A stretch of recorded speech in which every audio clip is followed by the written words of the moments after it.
The night was supposed to be uneventful, just like any other. I was in the living room, scrolling through my phone, sipping a cold beer, when it happened. The door swung open so hard it slammed against the wall, and in came my wife, Melissa, and her new plaything, Andrew, with the arrogance of people who thought they owned the world. I barely recognized her, that devilish smirk, the way she draped herself over him, a stark contrast to the woman I married. But the real shocker? Andrew had a gun. And Melissa was holding the cash I kept hidden in our safe, like it was her goddamn prize. Well, looks like the sucker's home, she said, her voice dripping with disdain. Surprised to see us? Her words were knives, cutting deeper than I ever thought possible.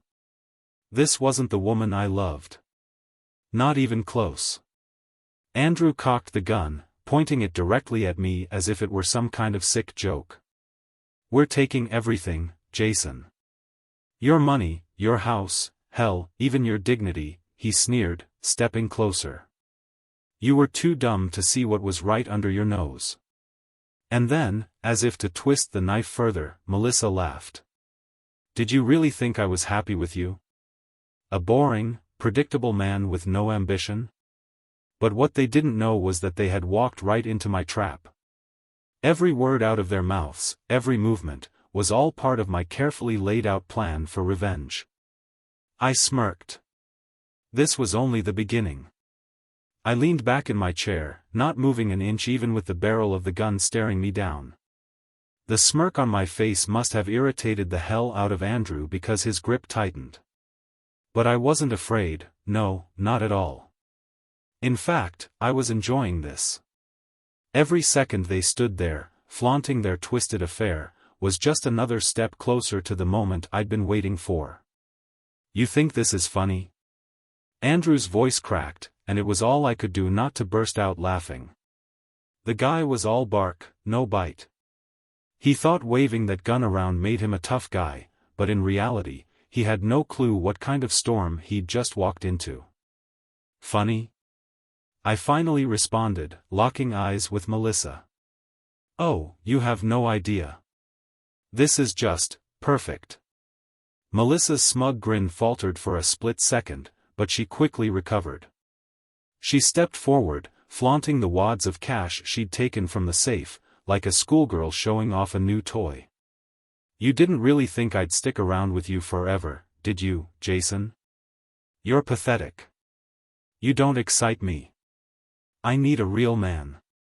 She cast a sultry glance at Andrew, who puffed out his chest like he was the second coming of some action hero. I wanted to laugh in their faces. The irony of this whole situation was delicious. For months, I had seen it, the late-night work meetings, the sudden obsession with her appearance, the way she started locking her phone. I knew Melissa was seeing someone else. She thought she was slick, playing her little game behind my back, but she was sloppy. So, I set up my own game. I knew where every dollar in that safe was going. I knew she'd try something like this eventually.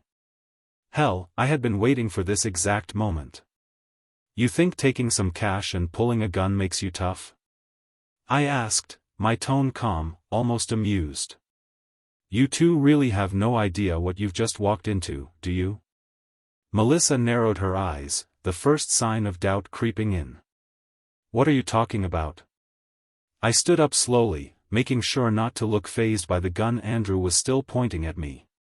Let me explain something to you, sweetheart. I took a step toward her. That money? It's not even mine. I could see her face twist in confusion. It belongs to someone dangerous. Her smirk wavered, replaced with the tiniest hint of fear. What the hell do you mean, Jason? You'll find out soon enough. Before she could respond, a loud banging noise erupted from outside. 3 heavy knocks. The front door. My heart raced, but I kept my cool. It was all going according to plan. Who the hell is that? Andrew snapped, his bravado faltering for the first time. I smiled wider, but said nothing. Another set of loud knocks echoed through the house, this time more forceful, almost as if the door was about to come off its hinges. Melissa and Andrew exchanged worried glances. It was hilarious watching their confidence crumble piece by piece. "Maybe you should answer that," I suggested, my tone dripping with mockery. Melissa stepped back, clearly unnerved now. "Jason, what did you do?" I just stared at her, saying nothing, letting the tension hang thick in the air. Andrew, trying to maintain control, motioned toward the door with his gun. "I'll go see who it is," he muttered, though his voice had lost much of its edge. As soon as he moved, I caught a glimpse of fear in his eyes. He wasn't as tough as he wanted to believe. The moment Andrew disappeared down the hallway toward the front door, I turned to Melissa. Her confident facade had shattered, leaving only the frightened woman I knew was hiding underneath all that bitterness. "You should have thought this through, Melissa," I said softly, shaking my head. "You thought you could play me, huh? Well, you're about to see what happens when you mess with someone who's always 2 steps ahead." Before she could respond, I heard Andrew shouting at whoever was outside. The door was opened, and then, chaos. Yelling, scuffling, and the sound of someone being slammed against the wall. Melissa's face went pale. "What the hell is happening?" I walked toward her slowly, leaning in close. "You wanted excitement, right? Well, here it is." Her expression was priceless, pure terror. She realized now that I wasn't the clueless, pathetic husband she had pegged me for. And she was about to realize just how deep my revenge went. Andrew's shouts grew louder from the hallway, but they were cut short by the sound of heavy footsteps coming closer. I turned back to the door, and a moment later, the men I had been waiting for stepped into the room. Melissa's eyes widened in horror as she saw them. "What did you do, Jason?" Her voice shook, all the venom gone. I didn't answer her. I didn't have to. Because this was only the beginning. The men who entered the room were not the kind you'd want to cross paths with. They were tall, muscular, and had that unmistakable aura of danger about them, the kind you only see in movies. But this was no movie. This was real, and the fear etched on Melissa's face was real too. "Meet Tony and his crew," I said casually, waving a hand toward the 3 men who now flanked me. Tony, their leader, grinned wickedly, cracking his knuckles as he stared at Melissa and Andrew with a hunger for violence that couldn't be mistaken. "They're here for their money. Well, technically, my money. The money you thought you could take and run off with." Andrew reappeared, his face pale as a ghost. The gun he had been so proud to wave in my face now dangled loosely in his hand, useless. Tony's guys had already disarmed him, and by the look on Andrew's face, he knew he was way out of his depth. Melissa started backing up, her hands trembling. "Jason, what is this? You can't be serious, you set me up?" The disbelief in her voice was laughable. I crossed my arms and leaned back, savoring the moment. "Oh, I'm dead serious, Melissa. You thought you could waltz in here, take everything, and just leave me in the dust? You're not as smart as you think you are." Andrew took a shaky step forward, his voice quivering. "Look, man, we didn't know. This was a mistake. We'll give the money back. Let's just forget about all of this, all right?" Tony chuckled darkly, stepping forward to stand shoulder to shoulder with me. "Oh, you think you can just give it back, huh? You're messing with serious people here, kid. This isn't a game." The tension in the room became suffocating. Andrew glanced at Melissa, desperation in his eyes, but she was too far gone, rooted to the spot in shock. The smug woman who had walked in here like she owned the place was nowhere to be found. Now, she was just a trembling mess, caught in the web she had spun for herself. I approached her slowly, speaking in a low, measured tone. "You think I didn't know? All those nights you were sneaking around, all those lies you fed me about working late, you really thought I was that dumb? No, Melissa. I've been watching you. I've been planning this for months. Tears welled up in her eyes. For a second, I almost felt pity. Almost. Jason, I didn't mean for things to go this far, she whispered, her voice breaking. It was a mistake. I was confused. I scoffed. Confused? You were confused when you jumped into bed with him? I pointed to Andrew, who stood there like a deer caught in headlights. Don't give me that crap, Melissa. You weren't confused. You were selfish. You thought you could use me, take what you wanted, and walk away without consequences. Well, guess what? Actions have consequences. Tony signaled his men to grab Andrew, who immediately panicked. Wait. You don't have to do this, man. We'll leave. I swear, we'll leave and never come back. Tony's grin widened. Oh, I know you won't. But we're not done yet. They dragged Andrew toward the door, and I didn't bother to stop them. He wasn't my problem anymore. He was going to pay for sticking his nose where it didn't belong. I had bigger things to deal with. Melissa collapsed to her knees, her tears now flowing freely. Please, Jason. I'm sorry. I messed up. I'll do anything. Just don't hurt me. The sight of her, begging for mercy, was almost pathetic. But there was a part of me that relished it. This was the woman who had shattered my trust, who had thought she could walk all over me and leave without facing any consequences. And now, she was broken. I crouched down, looking her dead in the eyes. I'm not going to hurt you, Melissa. I don't need to. You've done a fine job of destroying yourself. For a moment, she stared at me, confusion mixed with hope. She probably thought I was going to forgive her, let her crawl back into my life and pretend this never happened. But she was wrong. I want you out, I said coldly. Out of my house, out of my life. You don't deserve another second of my time. And don't think for a second that you're getting any of my money. That cash you tried to steal? It's already gone. I moved it weeks ago. Her face crumpled, the last shred of her composure falling apart. Jason, please. I stood up, looking down at her like she was nothing. You wanted excitement? You wanted danger? Well, you got it. Now get out of my house. Tony's men returned, having dealt with Andrew, and stood by the door, waiting. Melissa looked around, as if trying to find some way out of this nightmare, but there wasn't one. She had made her bed. Now, she had to lie in it. I didn't look back as she gathered herself up and stumbled out of the house, her tears still streaming down her face. The door closed behind her with a heavy thud, sealing her fate. The silence that followed was deafening, but I wasn't unsettled by it. In fact, for the first time in months, I felt a strange sense of peace. This was the moment I had been waiting for. The moment where the tables turned, and I took back control. And it wasn't over yet. The door clicked shut behind Melissa, and I stood there, letting the silence settle over me like a soothing wave. For months, I had lived under the weight of her lies, her betrayal gnawing at me from the inside out.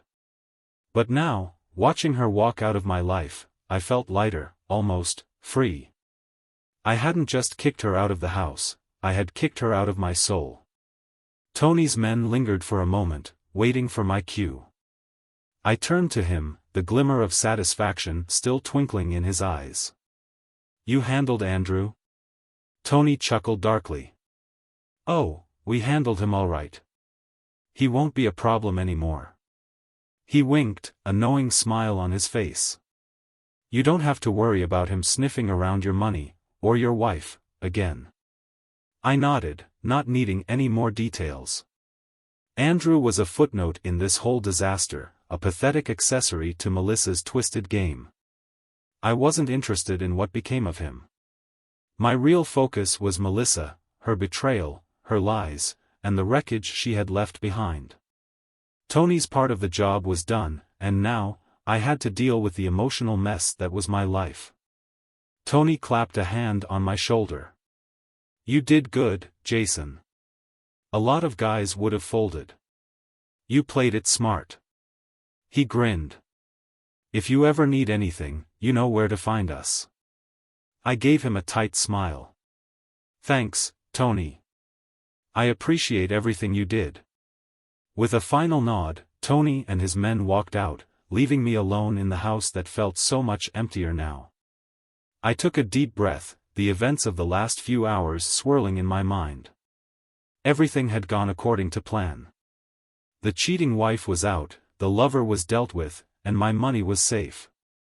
But now that the dust was settling, I couldn't shake the gnawing feeling that, despite winning, I had still lost something.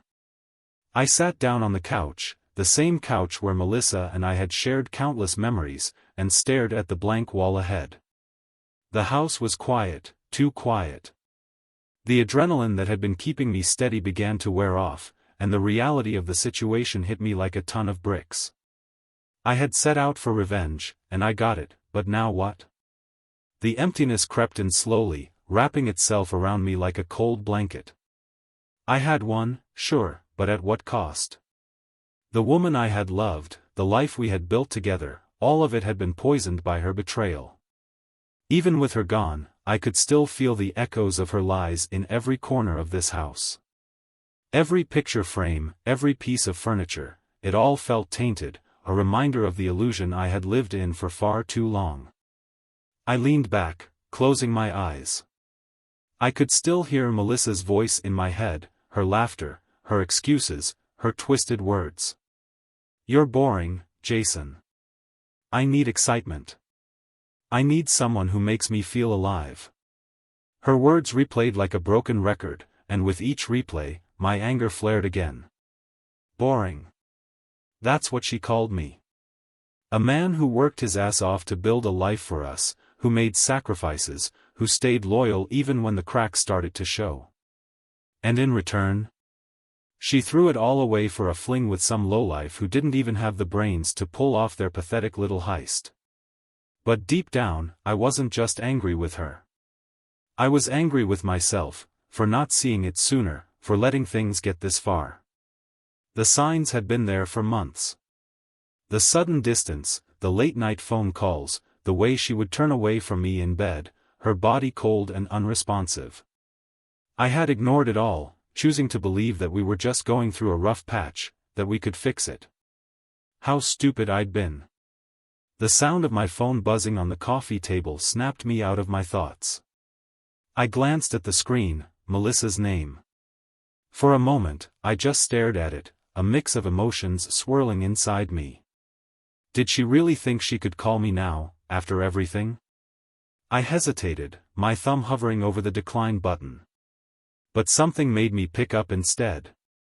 "What do you want, Melissa?" My voice was cold, detached, the warmth I once felt for her completely gone. Her voice came through the line, shaky and frantic. "Jason, please, I need to talk to you. I made a mistake. I didn't mean for any of this to happen. I need to see you. Please." I clenched my jaw, the fury bubbling back to the surface. "You need to see me? For what? To lie to me some more? To tell me how you didn't mean it? I'm done, Melissa. You're out of my life. Jason, please. Andrew, he's dangerous. You don't understand what he's capable of." Her words broke off into sobs. I cut her off, my voice hard as steel. "I don't care, Melissa. You chose him. You picked him over me, over us. You made your bed, now lie in it." I hung up the phone before she could say anything else. Whatever problems she had with Andrew now, they were hers to deal with. She was right about one thing, though, Andrew was dangerous. But not in the way she thought. The only real danger Andrew posed was the stupidity of trusting someone as ruthless as Tony and his crew. She was on her own now, and I wasn't about to save her. As I sat there, staring at the phone, my mind raced. The emotional impact of her betrayal had hit me harder than I thought. But one thing was clear, I wasn't the same man I was before this. I had changed. And I had no intention of going back to being the fool who was taken for granted. The house was quiet again, too quiet. The kind of quiet that makes your thoughts louder, amplifying everything you've been trying to push down. After hanging up on Melissa, I tossed my phone across the room, letting it hit the wall with a satisfying thud. It wasn't broken, but that wasn't the point. The point was, I was done with her. Or at least, I wanted to be done. But even with her out of the house and Andrew dealt with, there was this nagging feeling in the back of my mind, like an itch I couldn't scratch. Something wasn't sitting right. My gut had kept me alive for years, and it was screaming at me now. Melissa's sobbing phone call was stuck on repeat in my head, her voice shaking as she'd begged me to listen. Andrew, he's dangerous. You don't understand what he's capable of. She was scared, I could hear it, and as much as I hated to admit it, part of me still cared. Maybe it was habit. Maybe it was years of marriage making me soft. Or maybe I wasn't as cold as I wanted to be. But if there was one thing I knew for sure, it was that I wasn't going to let her drag me down into whatever mess she'd created for herself.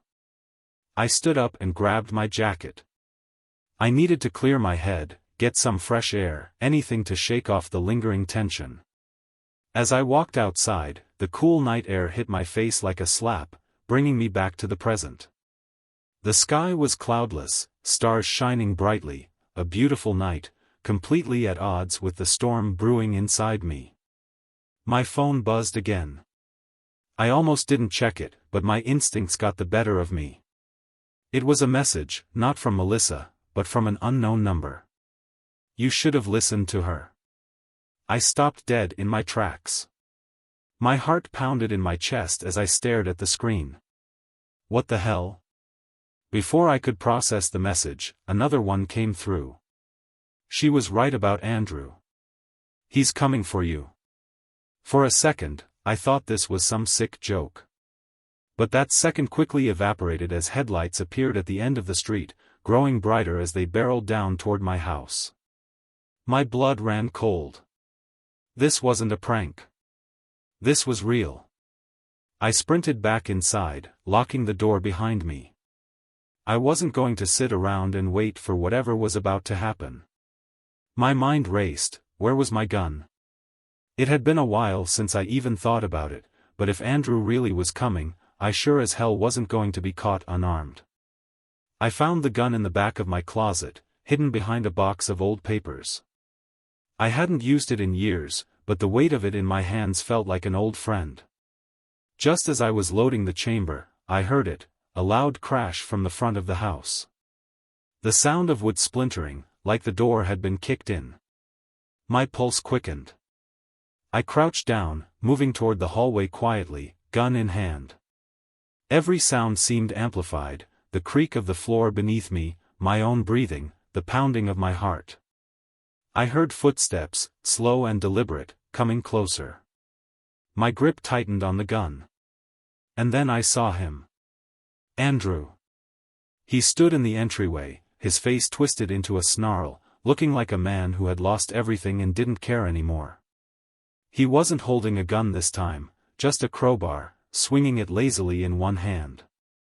But the wild look in his eyes told me he was more dangerous now than ever before. You thought you could just get rid of me, huh? Andrew's voice was low, but it was laced with venom. You think you can send your little goons to rough me up and walk away from this? I kept the gun aimed at him, steadying my breath. I didn't send them, Andrew. You and Melissa walked into that one yourselves.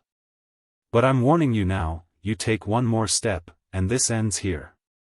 He laughed, a cold, broken sound that echoed through the house. You think I'm afraid of you, Jason? You?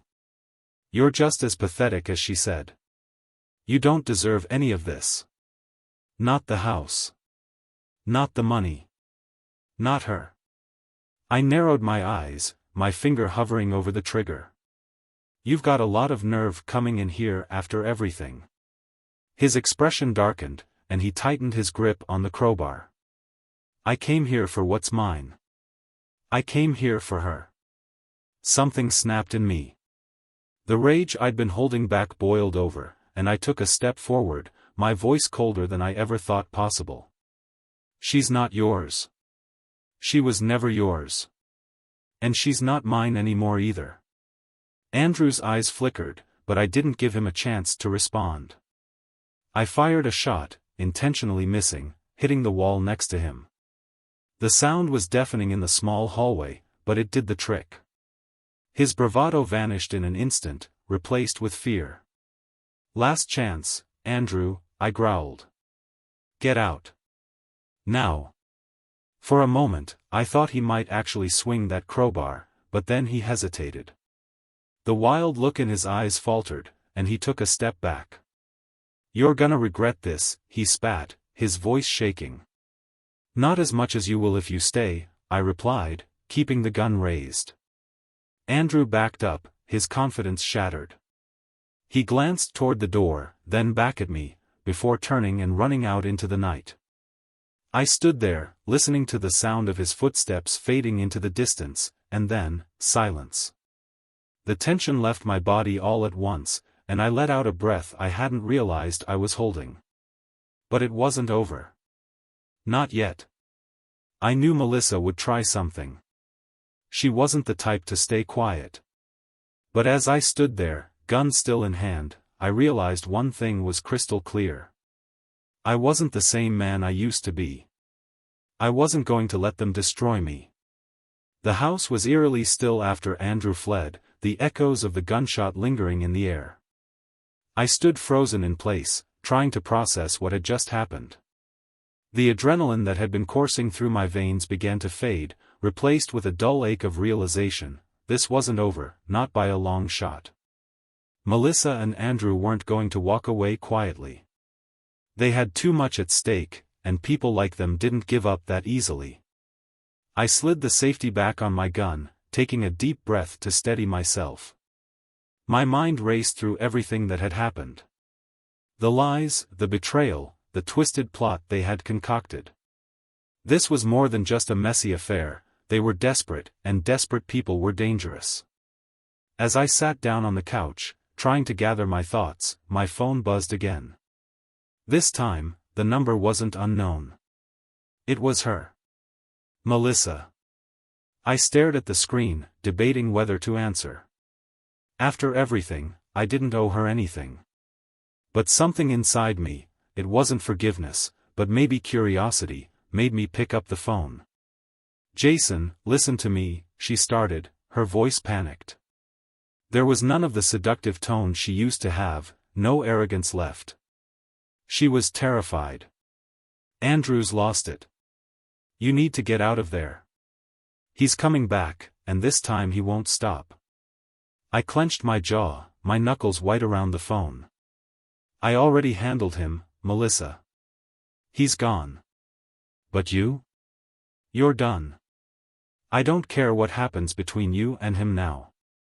I told you, you made your choice. Her breath hitched. I could hear the desperation in her voice, like a cornered animal. You don't understand, Jason. He's not coming back alone. He's bringing someone else. Someone worse. Please, you have to believe me. I almost laughed, but there was no humor left in me. Bringing someone worse? After everything you two pulled, you expect me to believe you now? You pointed a gun at me, Melissa. You walked in here with him like you owned the place, ready to take everything. And now you want me to trust you? Her voice cracked. I made a mistake. I didn't think he'd go this far. I didn't know he was planning this. He's out of control. I sat up straighter, the sense of foreboding tightening in my chest. As much as I wanted to slam the door on this conversation, something in her voice, real fear, stopped me. What do you mean, worse? She hesitated, and I could almost hear her swallow hard on the other end of the line. He's bringing a guy named Marco. He's a fixer. A real criminal, Jason. Andrew thinks if he can't scare you himself, Marco will. I'm telling you, they're coming back to finish this.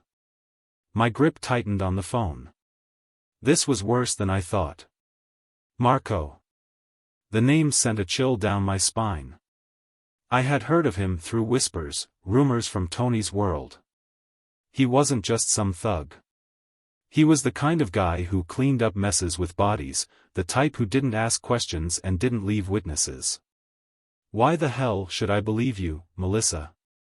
I finally asked, my voice low and threatening. She sounded like she was crying now, completely breaking down. Because I'm scared. I'm scared of him, Jason. I thought I could control Andrew, but I can't. Marco's going to kill you. He's going to kill both of us if this goes south. Her words sank in slowly. This wasn't just about money or revenge anymore. This was about survival. For both of us. As much as I wanted to wash my hands of her, I couldn't ignore the gravity of the situation. Marco wasn't someone you could just throw out of your house with a warning shot. If he was involved, things were about to get a whole lot worse. Where are you? I demanded. I'm hiding, she whispered, her voice barely audible now. I don't know how much time we have, but I heard them talking. Andrew is going to bring him to your house tonight. I hung up without another word. This wasn't about Melissa anymore. It wasn't even about Andrew. This was about Marco, and making sure I wasn't around when he showed up. I immediately called Tony. If anyone could help me out of this mess, it was him. He picked up after a few rings, his voice gruff but calm as always. Jason, what's going on? I thought we handled everything. I explained the situation quickly, not wasting time on unnecessary details. Andrew's bringing a guy named Marco. You know him? The silence on the other end told me everything I needed to know. Yeah, I know Marco, Tony finally replied, his voice darker than before. If he's involved, this just got a whole lot more complicated. What are you planning to do? I'm not sticking around for them to make a move, I said, pacing now, feeling the walls of the house closing in around me. I need you to get here first. We can't let this escalate. Tony didn't hesitate. I'm on my way. Don't do anything stupid until I get there. I hung up, my heart pounding. The seconds felt like hours as I waited, my mind racing with possibilities. I didn't know if I could trust Melissa, but I couldn't ignore what she'd told me either.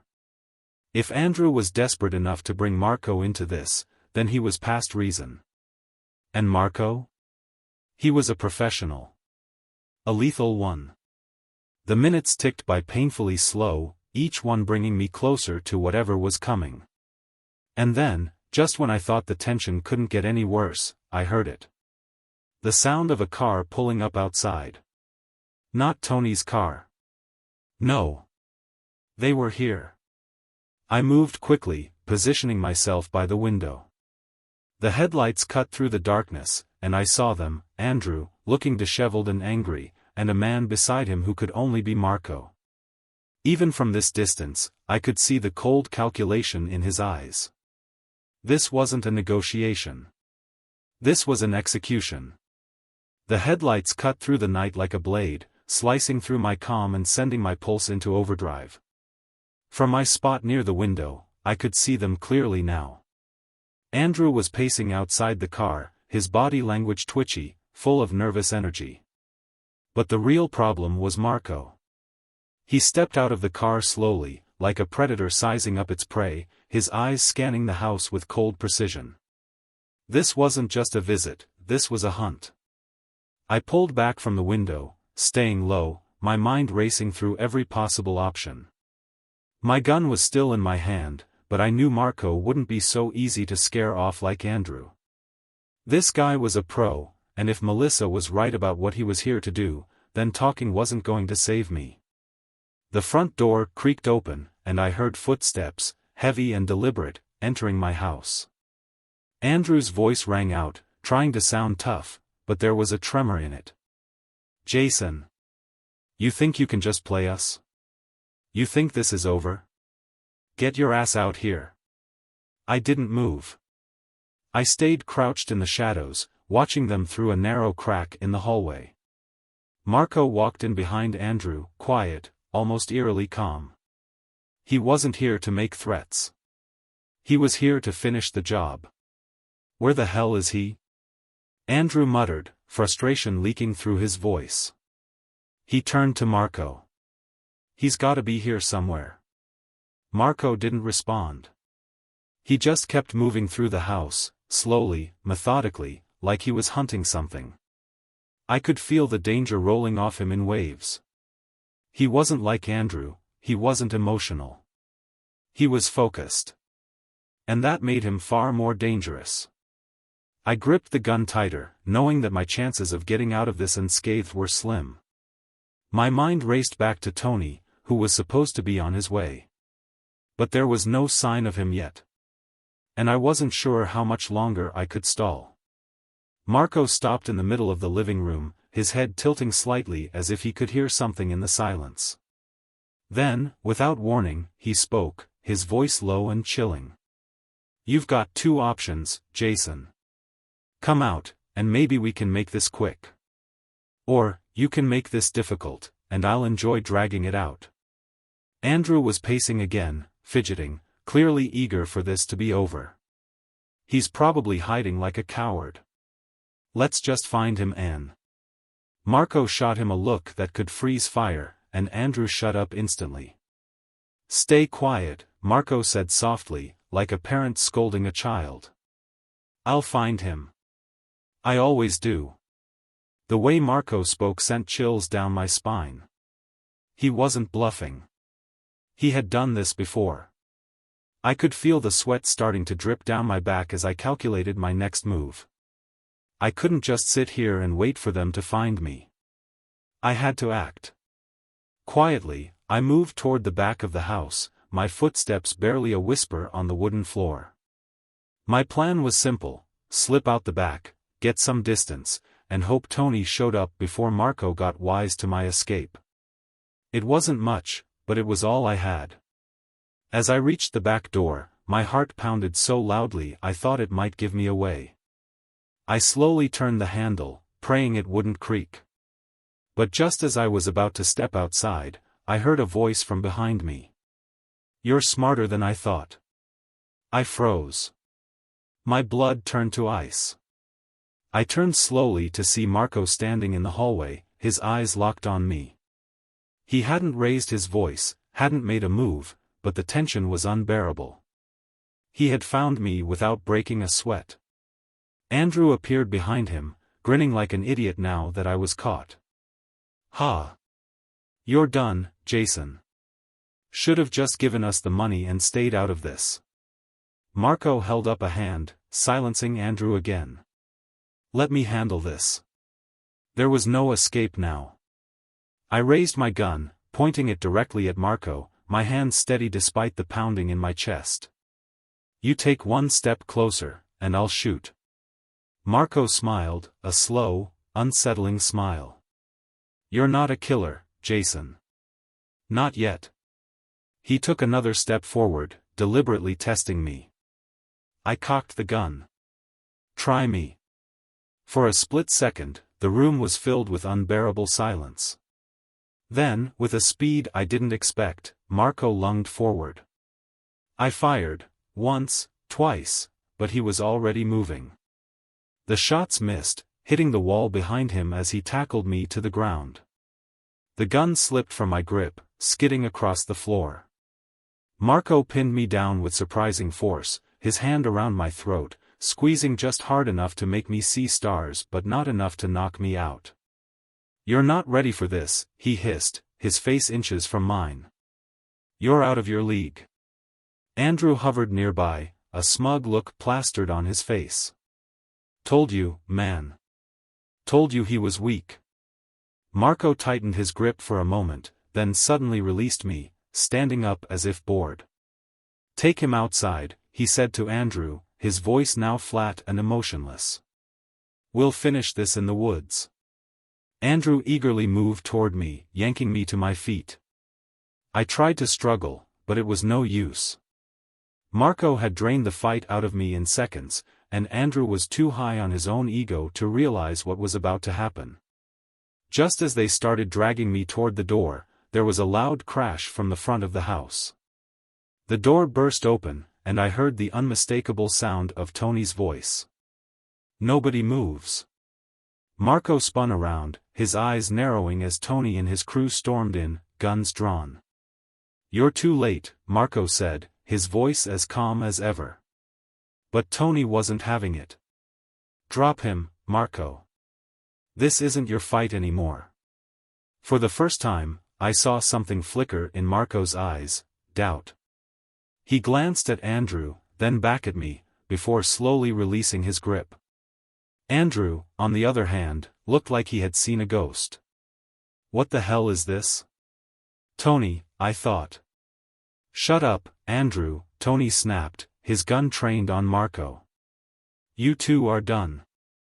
There was a tense standoff, neither side moving, but it was clear Marco knew when he was outnumbered. He slowly raised his hands, stepping back. You want him, Tony? Fine. But this isn't over.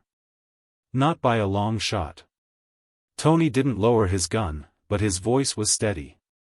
You take one more step toward Jason, and I'll make sure you never walk away again. Now get out. Marco glared at me, his eyes promising revenge, but he knew better than to push it. He turned and walked out the front door, with Andrew scurrying behind him like a kicked dog. The moment they were gone, I collapsed against the wall, breathing hard. Tony holstered his gun and walked over to me, offering a hand. You all right? I took his hand and nodded, still shaken. Yeah. Thanks for showing up when you did. Tony gave me a grim smile.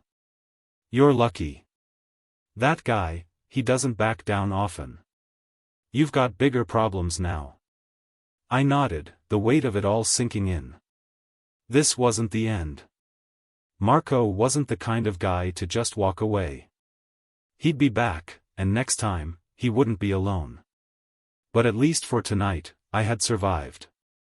The door closed with a dull thud behind Marco and Andrew, leaving me standing there, leaning against the wall, drained but alive. I exhaled slowly, my hands still trembling from the adrenaline rush. I had escaped the immediate threat, but the shadow of what was to come still loomed large over me. Marco wasn't the type to forget, and I knew this was just the beginning. Tony stepped forward, his face grim, his voice steady. You did good, Jason. But this isn't over. His eyes, cold and hard, were filled with concern that wasn't common for a guy like him. He wasn't just telling me a fact, he was warning me. I pushed myself off the wall, the soreness in my muscles starting to set in. I know, Tony, I muttered, running a hand through my hair. I'm not naive enough to think that a guy like Marco just walks away. Tony's crew was already sweeping through the house, making sure everything was secure. I watched them work with quiet efficiency. But none of it gave me peace. My mind was still spinning, replaying the events of the night. Melissa. Andrew. Marco. It was a twisted game of chess, and I was still in the middle of it. What's next? I asked, my voice heavier than I intended. Tony crossed his arms, leaning against the kitchen counter. What's next is you've got a decision to make. Either you stay and fight this thing, or you disappear. Marco's not someone you can bargain with, and he won't stop until he's either dead or he gets what he wants. I frowned, processing his words. Disappearing sounded tempting. Starting over, away from all this madness.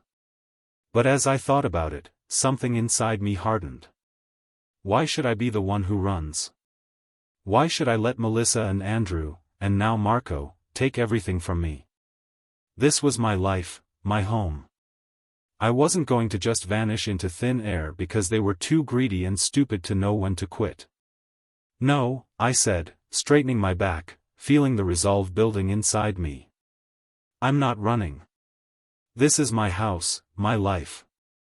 If Marco wants to come back, he'll have to come through me. Tony studied me for a long moment, as if weighing my words. Finally, he gave a slow nod, a small smile playing at the corner of his mouth. You've got guts, I'll give you that. But guts alone won't keep you alive. I could feel the weight of the moment pressing down on me. Then what do you suggest? I can't just sit around waiting for him to show up again. Tony scratched his chin, his eyes narrowing in thought. I've got a contact who knows Marco. Knows how he operates. You might be able to get ahead of this, figure out where Marco's coming from and hit him before he hits you. I nodded, feeling the first sliver of hope in what felt like ages. Set it up. Tony raised an eyebrow. It won't be cheap, Jason. This guy isn't the kind you just hire off the street. Money's not an issue. I'll pay whatever it takes. He gave a small chuckle, shaking his head. It's never just about the money, man. But if you're serious about this, I'll make the call. As Tony walked away to set things in motion, I took a moment to breathe, to try and calm the storm in my mind. My thoughts inevitably drifted back to Melissa. I hadn't heard from her since her panicked phone call. The woman who had helped drag me into this mess was still out there, hiding, scared. Part of me wondered what her next move would be. Would she try to make amends? Or would she double down on her betrayal, aligning herself with Andrew and Marco again? My phone buzzed on the counter, and I couldn't help the twinge of annoyance when I saw her name flash across the screen. I almost didn't pick up. But curiosity, and maybe some small lingering part of me that needed answers, made me press accept. What now, Melissa? I asked, my voice tired, drained of any warmth or sympathy. Jason, you need to listen to me, she said quickly, her voice still trembling. I don't know where you are right now, but Marco, he's not done.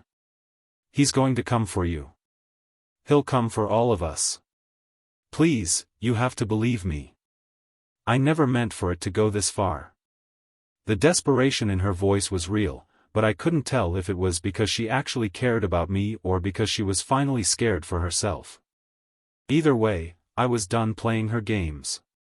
Melissa, you and Andrew set this whole thing in motion, I replied, my tone colder than I had ever used with her.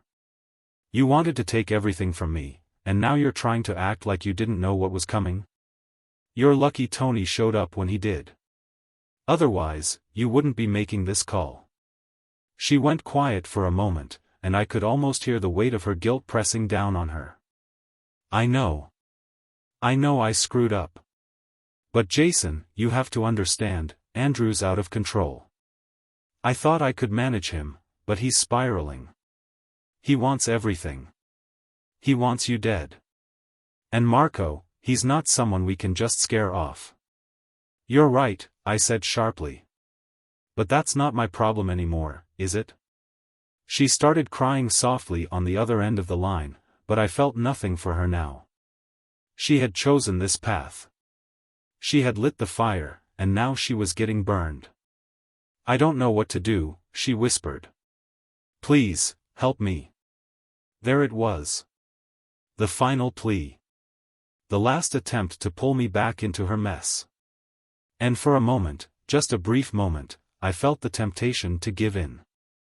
To help her. To be the man I had always tried to be, the man who protected her. But that man was gone. She had killed him the moment she stepped through that door with Andrew. No, I said, my voice steady and sure. You're on your own, Melissa. I hung up, letting the silence settle back in around me. I wasn't going to save her. Not this time. Tony returned a few minutes later, his face grim but focused. "It's set. My guy's willing to help. We can make our move before Marco even knows what hit him." I nodded, feeling the weight of the decision settle in my chest. There was no going back now. I was in this for the long haul. Marco had declared war, and I wasn't going to be caught off guard again. "Let's finish this," I said. Tony gave a short nod. "Buckle up, Jason. It's about to get real." Conclusion: in the end, Jason's journey had been more than just about revenge. It was about reclaiming his life, his power, and his dignity after betrayal. He had learned that sometimes, the only way to move forward was to burn the bridges behind you and never look back. Betrayal had made him harder, sharper, but also more in control of his own fate.